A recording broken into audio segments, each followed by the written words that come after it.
formula because this is something that is working. And there are specific positions where we say it's only a female only positions. And we are biased that way. Positive bias is always wonderful. So that's great. I just want to add, when you said women are more committed, there's a stat which we quote around in Fidelity, which is based on research. So this will again please the women more than the men. So in the US, I don't know if it holds true for the rest of the world. So in the US, it is told that, or it is studied and proven that women are outliving men. So that's like a proven fact. And that's going to continue for years to come. And secondly, I think 67 or 70% of the wealth is going to shift to women over the next decade or so. And as more and more men retire and lesser men are entering the workforce and so on and so forth due to a combination of factors, it's going to be more the women who are going to control the money in the US, and that's a big target market for us.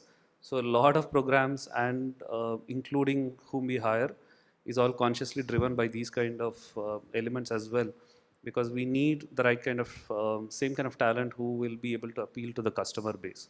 So that's also a program or a philosophy which drives some of our decision making. Just to add on to what Shankar just mentioned about, that's a very interesting thing because it's something that we observe as part of our business. When we launched our platform in 2012, even if they were registered sign-ups from women customers, they would never end up becoming the elite customers and they will not take the financial plan. So it was always, even though the the woman is working, but for the financial decisions, somehow it has to be the husband. In the last 2 to 3 years, we've seen a paradigm change. We have seen women taking financial plans alone. We are seeing almost like 16, 17% jump in the number of female women customers who come to us, and then they take our premium services. That means they're more sure of themselves. They want to manage their own money. They no longer are dependent on the father's side, maybe the husband's. So there is a paradigm change. So you might want to target India as well. Wonderful to see the passion on the stage on this one. I think if I can add one more, something I think innovatively that we had done in my previous organization, not at DBS yet. And we realized this soon enough, and I'm sure a few of my colleagues might agree. I think technology is moving very, very fast, and especially in technology hiring, we also realize that in probably a couple of years time, if you're away from it, you may be obsolete. And you may find the organizations willing to bring you back into the fold, but your skills not up to the mark because you've kind of fallen a little behind in that time. So to kind of address this situation, what we had done was we essentially looked at a lot of returning female workforce, and we would run about a 3 to 4 month training program on various technologies, and this was specifically in the world of tech, on various new technologies, and bring them into something that will make them a lot more future ready than using skills that they may have learned probably 5 years back, and they were probably looking for roles in that same area, which would have been that much difficult in times to come, right? And I think the last bit that I wanted to talk about, and this is where Shankar, maybe we can hark back to your keynote, and we'll take on questions at the end of this, is around truly the future of hiring. What is Vision 2020 looking like from a recruitment perspective? Where does cloud, where does big data, where do these things kind of fit in? And I think we had a colleague from Deloitte who had that really, really interesting question about a recruiter being expected to do so many different things at the same time, that what is really the skill of that recruiter, and what are we really asking from that recruiter in the future? So the question is to all of you. Sure. So like I said earlier, I think the art side is going to continue. I don't see it going away by 2020 for sure. Possibly may not go away ever. But definitely the science is going to complement your art is the way I look at it, and it's going to enable your jobs, it's going to enrich it, it's not going to, it's probably going to take away at least the mundane at the beginning, and then possibly going to augment your thought process. The more you're willing to trust the machine, the more the machine will complement your thought process, is the way I'll put it. right? Because it's not possible for a machine to just do things on its own. You will have to train the machine, you'll have to, when I say the machine, it's the AI, it's the ML, whatever technology you're talking about. They will have to learn your preferences, learn your selection patterns, biases, and so on, in order for them to learn how to do this job in the future, right? So to that extent, it takes a lot of effort. It takes a lot of data crunching, and it is definitely not easy, or definitely not something that's going to happen just like that without effort or time or cost. So there is substantial investment that organizations will have to make to make this come alive. Having said that, the ROI is real. It's proven in many organizations, especially where hiring happens at scale. So there's like a lot of potential for data analytics to really improve the speed of hiring, to reduce the time taken to fill, to reduce the time taken to start, to better on your join to offer percentages, and so on and so forth. So there are those kind of things. It can also help in strategic elements, right? In future, 5 years down the line, what kind of workforce would you want to attract? Where should your organizations operate? What is the kind of skill sets? So a lot of questions which you can answer using data at your disposal. So for me, the question around what skill sets a recruiter will have to understand, it's my personal belief, like Nathan sir also said, you have to be conversant with what's going on. Like you'll have to understand this at a certain level. Like you don't need to know how it exactly does it, but even if you can understand elements like when you're looking at a table of all the candidates you've hired for in the last 1 year, that's a structured type of data. But when you look at a bunch of resumes or you look at a bunch of survey responses, that is unstructured. And there is information here also which is extremely valuable, possibly much more valuable than what you have here. So when you start to appreciate those nuances, you are kind of getting there. I have a firm belief that even for those in the data science world, their job is going to be somewhat at stake because the technology is so rapidly changing, and there are players like big ML who are going to make it simpler. They're going to hide the complexity. You just have to come with a business question, feed the data, and it's going to help you with an answer. So then you are now enabling or unleashing a whole lot of users who can play with big data without really understanding the big data concepts. It's somehow like using your phone and doing really complex things without realizing it's complex. So I have a feeling, or not a feeling, a hunch that by 2020 there is going to be technology at your disposal which will enable you to better sift through the whole process, get to quality resumes much more quickly for your hiring needs, at which point your human intervention will still be valuable and will still continue. So that's my opinion on what the future looks like. Harish? I can talk from a startup perspective again, and also from an industry perspective, because I have been in the HR side almost 95, seen practically the IT industry, IT industry start, done a lot of hiring there. If you look at the IT industry, we've typically been automating a lot of stuff, so exports. So that will change. A lot of things will change because a lot of jobs, though it might sound very scary, a lot of people might not call it out, but I think there's a good forum to talk about it. So automation will take away some jobs. AI will take away some jobs. ML will take away, and that's a hard fact. You have to. Similarly, like when I started, at the beginning of the session, I said we started something called as top grading. My recruiters were furious. They were like fishes out of water for at least 10, 15 days, because the most difficult thing is change, right? You get used to a certain way of working, and one fine day your boss says, this will no longer work, and you got to do something in a very different way. And it's a diametrically opposite stance that we're taking as a team. So it's very difficult to convince a team. But it took 15 days. Now they are seeing the benefits of it. The same goes for recruiters also. It is very difficult sitting in 2017 saying that what technology would help me in 2020. But what I feel is recruiters need to be very adaptable to latest changes. Today it is AI, ML. 1.5, 2 years back, there was no AI, ML that people talked about. Tomorrow it may be something else. Today it is big data, Hadoop, we have various technologies.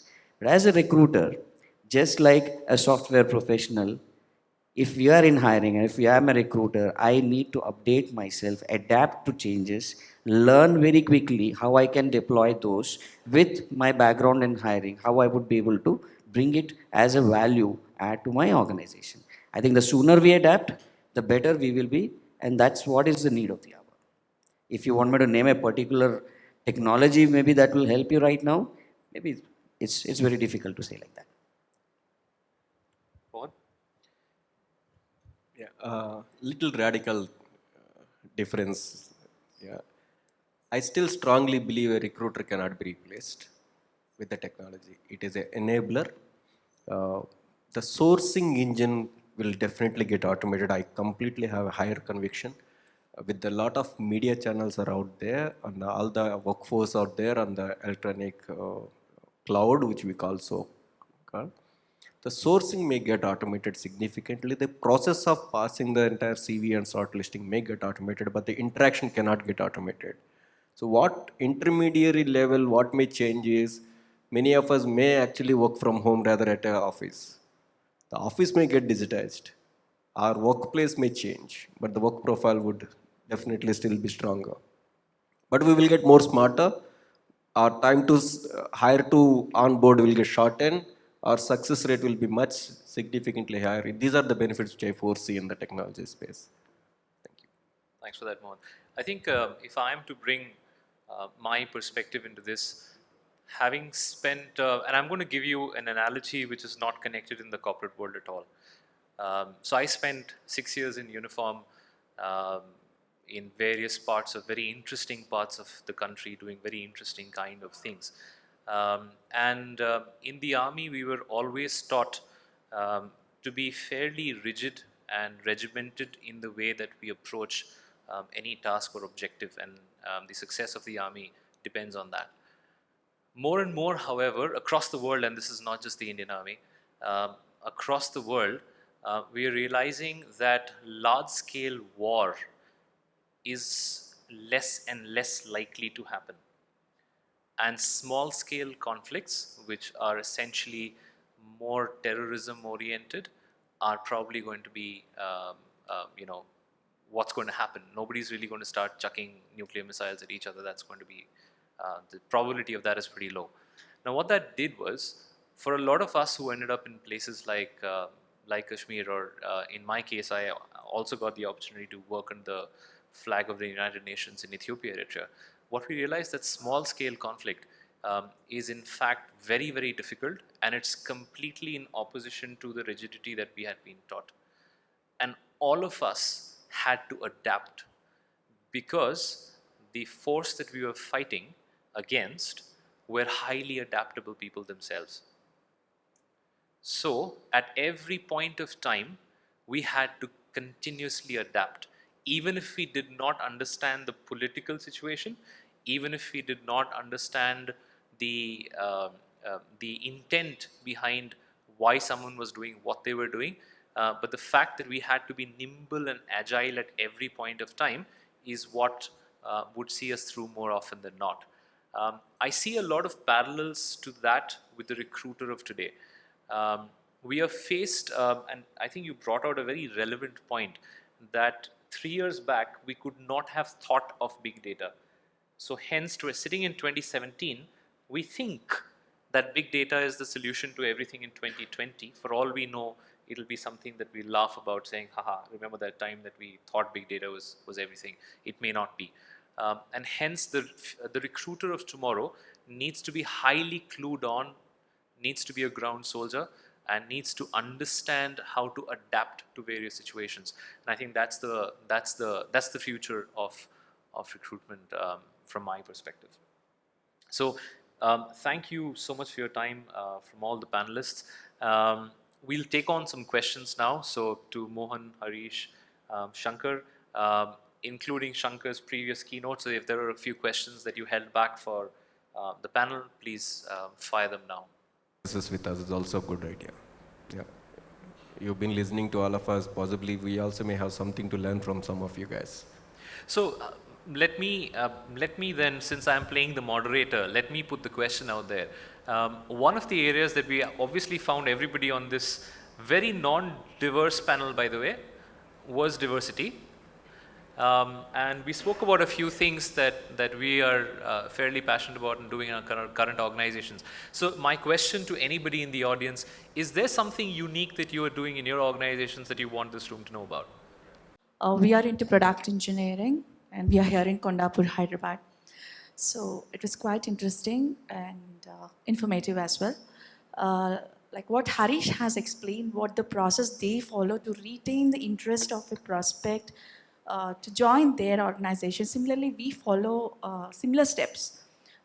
Added to that, when if it is a non-local prospect who is expected to come down for a discussion, we will talk to them in such a way, we will explain the process of our company. It's not just to impress them, it's more about the branding as well. Okay, because we mostly work with the mid-market and we fall under level 4 compliance, so we have to brand ourselves to attract more and more talent. So we will make sure, we'll give such a commitment to them that they can come down to our organization for the final level of discussion, which is a mandatory step as per the process, irrespective of the result, whether they're through the whatever interview or not, we will reimburse the traveling charges.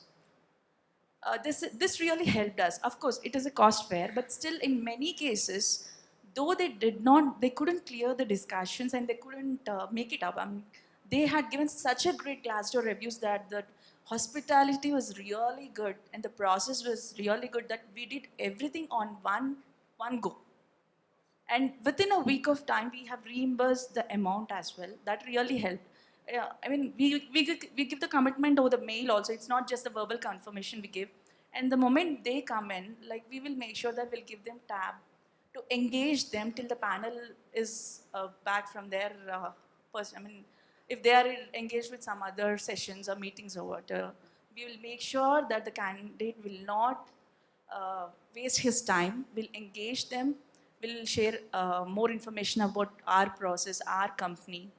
And we would like to know more about them also, what made them to come to our organization for an interview, how they came to know about our company. So much we go in deep and we will make sure that they'll give a very good feedback. At least if they don't clear this interview, they will give some good reference so that we can keep on networking. That would really help us. That's how we follow. Thanks for that. Really reinforces the whole piece around candidate experience being crucial. Thanks for that. Any other questions? Anything else? Yes, Sunil. Hi, I'm Sunil. I represent a firm called RCZM. I manage talent acquisition there. Good to see you, Darshi and Mohan. In line with the main theme of technology, and we heard you talking about Harish. We are also a startup. 2 years now. Two key challenges that you mentioned about swifting through profiles, multiple profiles, Darshi, you also mentioned, and how do you reach out to maximum with minimum time and effort? So we are experimenting with a couple of things which I thought it's worth sharing, and I'm sure